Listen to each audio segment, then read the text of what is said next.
And ta-da, ba-boom, whatever you want to say. Here is something that was probably a little bit unexpected. I'm going to take a look today at the Transformers Universe Deluxe Class Sideswipe. And I'm going to do the alternate transformation going from robot back to vehicle. And I recently talked about how I didn't have this guy. I'll explain everything as we get into, well, everything to do with him in the latest GotBot True review.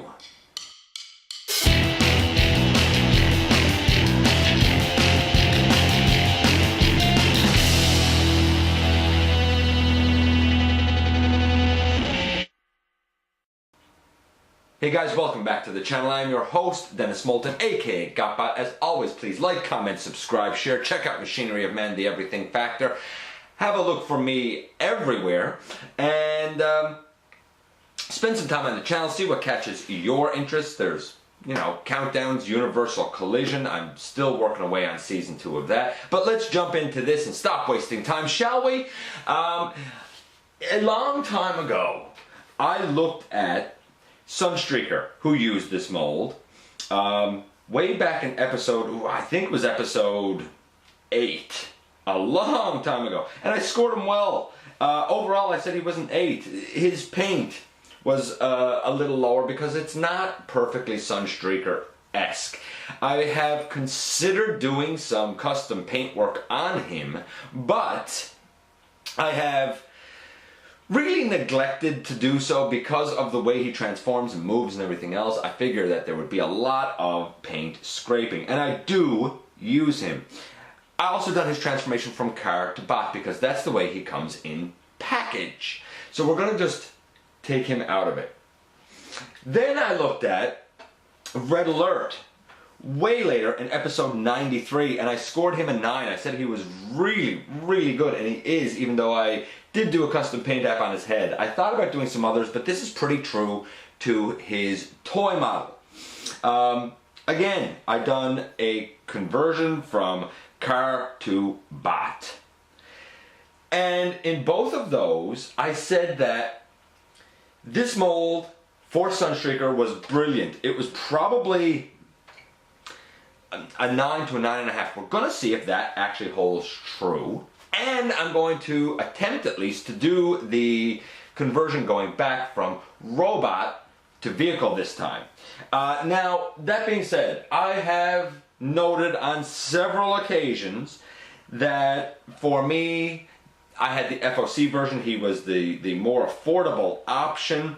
A little while ago, I complained that my FOC Jazz had an arm break off, and I was concerned about that happening to Sideswipe, and lo and behold, it has happened to Sideswipe. I scored this mold relatively high. I scored it an 8 when I looked at it in episode 109, but now I need to include a caveat that the way the arm joins on, it's not strong. In fact, this other arm, though not broke off, is stressed. You can see it in the red plastic and stressed pretty badly. It is a shame, but I feel like these were made at a time when they were looking to make things a lot more affordable, economical. I think the economy wasn't that great at the time, so I kind of see why they did what they did. But side by side, there is really no comparison. So, while I still think this is good, it's great on the shelf, he lasted me, a few years for sure. If you plan to give it any real use, I think I might actually now suggest that you avoid him. Yes, he is definitely the more affordable option, but there's a reason for it. That being said, while I have noted in the past that this guy tends to run for about double the cost, I scored him at a great price, and that's exactly why I picked him up. I got him, honestly, I got him for about 11 bucks. Somebody either just wanted to offload him or didn't know how good of a figure they really had. So we're going to just take him out of it for a second because I want to mention a couple of things before we kind of get into him himself. We have his instruction sheet. And I don't usually bother to show these, but it says, you know, Transformers Universe, and there's a picture of Sideswipe and blah, blah, blah. This, however, when you look at it, is really just a reprint of Sunstreaker, including the head and everything. If you open it up and look at, I want to find the final mode here, because I don't need to show you the whole thing.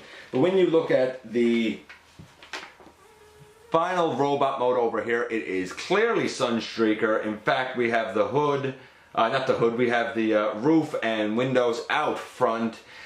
So this isn't really very good instructions because it doesn't actually show the conversion for Sideswipe. I mean, really in the end, you're kind of, you know, left with him looking like this, which, as we all know, is not correct.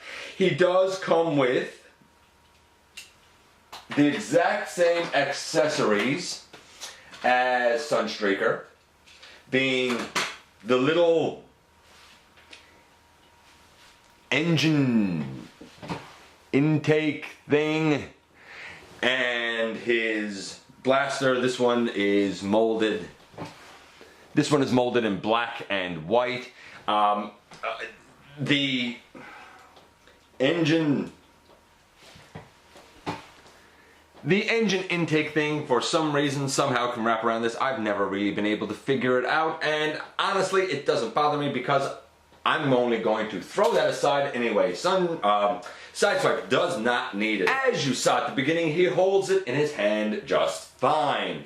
I considered doing some custom paint apps on this guy because I'm going to score his paint at about, not quite as high as Red Alert, I'm going to score his paint at about an 8.5. It is definitely Sideswipe. By rights, there should be some more black on the shins and a bit of silver, maybe where the license plate is, though I don't want to paint that over because it says Swipe on it. I believe, by the way, the Henkei version says Lambert on it. Or maybe it's United. I'm not really sure now. But I left that. The sections that hold his doors around his arms and the hinges of his elbows should also be white. I could do that, but again, where I use them, I'm pretty sure that would just rub off. I did seriously consider painting the black and the Autobot symbol over on his upper chest and putting a larger Autobot symbol down on the hood. I haven't done that, at least not yet, because I feel like the tampographed Autobot symbol and that black is pretty crisp, and for that very reason, I'd like to kind of leave it. The head on this guy, unlike his FOC counterpart, is pretty glorious. There's actually nice, decent light piping that gives him a nice, bright shade of blue. So, overall, an 8.5 for his paint. Taking this out. Yes, there's things I could have done, but even without the custom stuff done, you know, I don't think you're going to mistake this. Also, his feet should be more of a silver color, but I figured that would probably rub off. And there you go. There's his rather lovely head sculpt. I really do like this so much better. So we're going to get him back in position and go on with the transformation from there. Or actually, I guess the articulation comes next, since we are starting him out in robot mode. We've already seen this a couple of times before. As previously mentioned, I'm going to give the articulation about an 8, which is exactly what I gave it for Sunstreaker, exactly what I gave it for Red Alert. So we have an 8.5 for paint, we have an 8 for articulation. Right now he's scoring an 8.25. Not quite as high as I anticipated him being.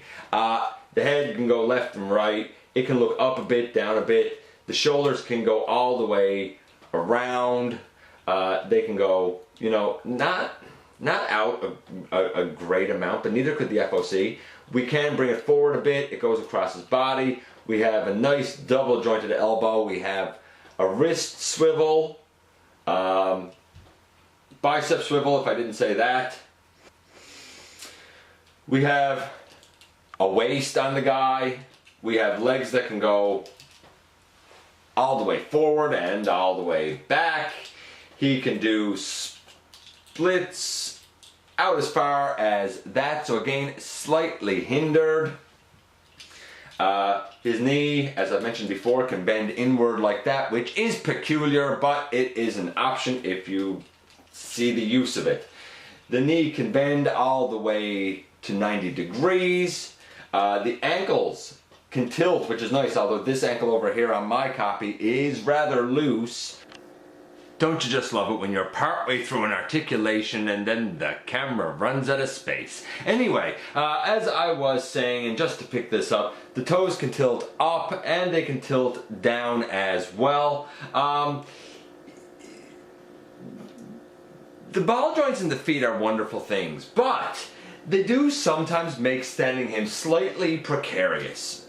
What can I say? I mean, it's something that you just got to live with if you got the guy. Small price to pay, but once you get him stood, he's pretty fine. A couple of things before we hop into transformation here. Just a couple of quick notes. The ear intake things, I guess we'll call them. This piece here. We can, in robot mode, attach this to the roof section, and it's supposed to serve as like his jetpack, even though his jetpack was red like his body in the animation, but whatever. Like I said, I'm not planning to use that anyway. And the blaster that can go in his hand can also go up on his shoulder. We do have a port there for it, so if you wanted to do that, you certainly can. Just a couple of quick notes. So he's getting the 8.25. We're going to jump into the transformation doing it this way. The trickiest part is definitely the arms. So we're going to try and set ourselves up here for you know, a little bit of success by doing the easy stuff first. The feet need to go into the legs. Now I'm going to turn the legs this way because it's probably the easiest way to try and show this. You need to move the foot so that the top of the foot goes flat up against the cavity that's in the calf of the leg. It also means you need to get past this piece of business right here. So I tend to just get it around like that so that it's sort of in that angle. Then once it's past, I straighten it up and I go toes first to get in under the knee and push it in straight. It's a little bit of finesse, I think, maybe to do it. Not much, but you know, a little bit for somebody who doesn't find this stuff particularly easy. Trying to do the other one here now. And we have both of those in there, no problem. We can also turn the waist around because we're going to have to do that to finish things off. We can go to the back. And this whole backpack swivels, and when it does, it automorphs the head down into the body. And we can even untab the, I guess, whole chest section. It's going to be the hood, basically. The hardest part, like I said, are the arms. Everything tabs together so tight and so great on this guy that it can be a little challenging at times to deal with all of the tolerances. Not because they're bad, but just because they're so snug. They're kind of so perfectly positioned. Okay, so the arms. See if I can sort of deal with this. The arms we have here. The tire needs to come to the outside. This white armature in here and this white armature in here need to swivel. So we're going to take the shoulder and bring it down. And now this whole white armature, I don't even know if you can see that, this whole white armature here will swivel up. We can bring the shoulder down the rest of the way. This whole shoulder piece is now going to go in here. We need to do the same thing on the other side. So we take the shoulder and we bring it down. Oop. We take the shoulder and we bring it down. We angle up that white armature, and there you go. Now, and don't even worry really about the arms and stuff flailing here. I guess we can turn down the door pieces because they're going to have to come down. But we're going to have to kind of position the arms as we get the shoulders in. So we're going to take this and bring it around to the inside, and take this and bring it around to the inside, and you'll notice that these arms are nowhere in the correct position for where they kind of need to be. We're going to turn them at the bicep and kind of angle out the elbow like this. Turn at the bicep and angle out the elbow like that. You push these shoulders in, you rotate the door pieces out, and you just fit them into the wheel well. Rotate the door pieces out, fit into the wheel well. You can even give the tires another snug push here to make sure that you got them straightened up and the shoulders in, and in the end you have everything kind of looking like this. That's, if you don't have that look, then you don't have it done right. We can push the whole thing down. Now there are those who would argue and say, hey, you should fold the legs up first. I can see the argument. It's not, as far as I'm concerned, it's not easier one way or the other. Bend up at the knee and bend up at the knee. These two leg pieces go tab together and down in the notch out here on the roof. And then we have a couple of teeth here and one tooth here. They all need to lock in together with each other. So we bring that down and in.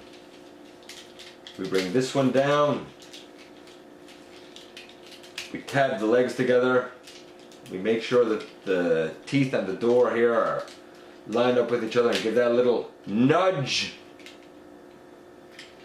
And then finally, what were his kneecaps come around the back to form the rear end of the vehicle, and boom, we are done. And this is Sideswipe, and he looks glorious. The transformation, it's not hard, it's just very, I don't even want to say it's very precise. This was made at a time when the plastic was robust, and you could kind of finagle stuff and it felt fine, like it would never break. And that's cool. He's solid in both modes. There are pieces in between the modes that, hey, you might kind of say, that's a little fiddly, but it's all solid pieces of plastic, so you can kind of give it a bit of force and a bit of nudge, and it is going to work out just great in the end anyway. I'm going to give his transformation, well, you know, I've given the other ones you know, an 8.5 to a 9. I'm going to go in between. I'm going to say that his transformation is at 8.75. We had an 8.25. This guy's at 8.5 overall. By the way, you do have now a little square kind of post down here. You can take his blaster piece here and put that on to make his tailpipes, his exhaust. There's your storage. I guess if you really wanted, for whatever reason, you know, you could put this thing on top like you did with Sunstreaker. I wouldn't do it because this looks more like Sideswipe. 8.5 overall. He's a great figure. Beautiful paint on the you know, the wheels here. Granted, the paint applied to the black, the red up here is a little bit different than the red plastic. It does not bother me. I have heard that the Henkei version is a more accurate match. I don't know, I don't have that, but I know that I'm not a huge fan of the chrome spoiler on that version. Either way, I still think, oh, and I did not fold down his front grille. I still think that this guy is kind of the gold standard, so to speak, for a chug collector to have a Sideswipe for themselves. Anyway, let me know what you think about this guy. As always, I appreciate you dropping by and giving me some of your very valuable time. And I look forward to the next time that you and I get together for another visit right here inside the videos.